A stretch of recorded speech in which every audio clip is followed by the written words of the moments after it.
My name is Robert Moss, and I started working for Sam in the early 80s, and I didn't even graduate from high school.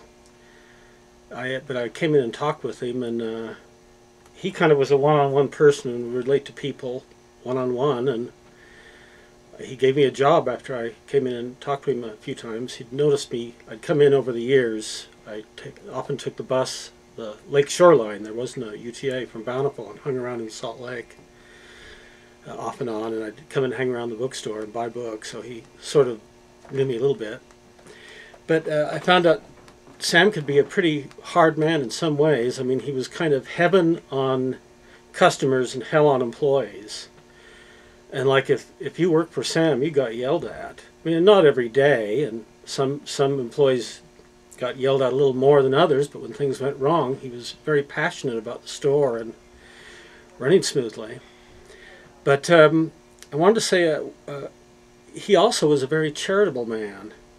Like I noticed, he was always giving dollars to street people and people like that. People that would ask him for money, he would give them $1. But he was so feisty. At one time, I saw him give $1 to a street person, and the street person was a rather morose, resentful fellow, and he cursed Sam. He said, "You know, you cheap so-and-so." And Sam actually grappled with that person and took the $1 back. Sam didn't swear much, but I think he called him an SOB because the guy swore at him first. So he could be a pretty feisty character, but he was also charitable. He was always giving dollars to these people. And also there was this kid that came in here during the later period, maybe the later 80s, and he kind of was a troubled kid a little bit, but he was pretty smart, and he was pretty well read in World War II literature. And Sam took a liking to him and would give him work once in a while. I think he was a little bit too out of it to be a steady employee, but he would give him work cleaning up areas or moving books from hither to thither and giving him a little money. And he also bought him some glasses, got him an appointment at a optometrist, and bought him some glasses. And he kind of tried to help this kid. I think he kind of related to him because Sam was into the World War II history too, and his used section was considered very good.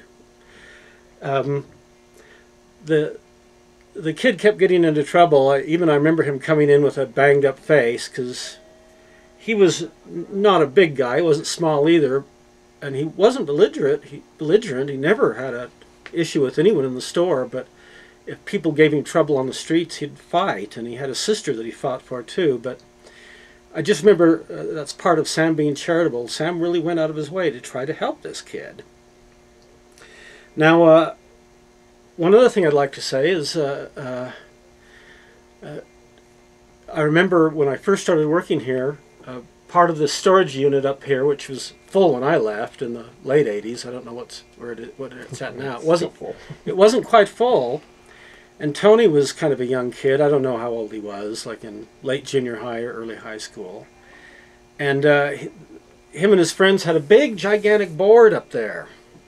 And I noticed they would come in and occasionally play a fantasy game. I don't think it was Dungeons and Dragons, but it was a fantasy game, and they had a lot of fun up there. But one thing I'll say for Tony is he didn't really have it easy either. I think Sam expected more of Tony than he did his regular employees. So Tony had to jump and hop around here and do a lot and learn.